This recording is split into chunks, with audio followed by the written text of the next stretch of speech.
போக்குவரத்து பணிகள்ல திருநங்கைகளை பணியமர்த்த போவதா ஒரு திட்டம் சார்ந்த அறிவிப்பு வந்திருக்கு. இந்த திட்டத்தை பற்றிய முழு விவரங்களையும் விரிவா பார்க்கலாம் வாங்க.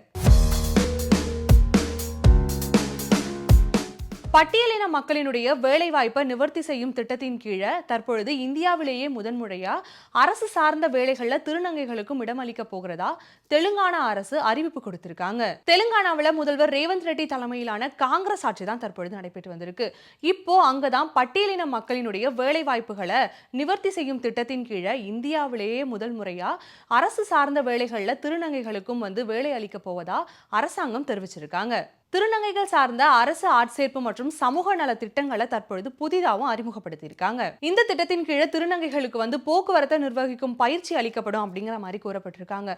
முதல்வர் ரேவந்த் ரெட்டி என்ன சொல்லியிருக்காரு அப்படின்னா, திருநங்கைகள் அடையாளம் கண்டுபிடிக்கப்பட்டு அவர்கள் பணியமர்த்தப்பட்ட பிறகு அவர்களுக்கு சிறப்பு பயிற்சிகள் அளிக்கப்படும் அப்படிங்கிற மாதிரியும் சொல்லியிருக்காரு. மேலும் பணியமர்த்தப்பட்ட திருநங்கைகளுடைய சமத்துவம் மற்றும் சுயமரியாதைகளை உறுதி செய்யும் வகையில அவர்களுக்கு சம்பளம் மற்றும் சலுகைகள் அளித்துதான் அவர்களை பணியமர்த்துவோம் அப்படிங்கிற மாதிரி தெரிவிக்கப்பட்டிருக்கு. அது மட்டும் இல்லாம பணியமர்த்தப்படும் இந்த திருநங்கைகளுக்கு தனி சீருடைகள் வழங்கப்படும் அப்படிங்கிற மாதிரியும் தெலுங்கானா அரசு அறிவிச்சிருக்காங்க. திருநங்கைகளுக்கு என அரசு சார்பில் அளிக்கப்படும் இந்த திட்டத்தை பலருமே வரவேற்க துவங்கி இருக்காங்க.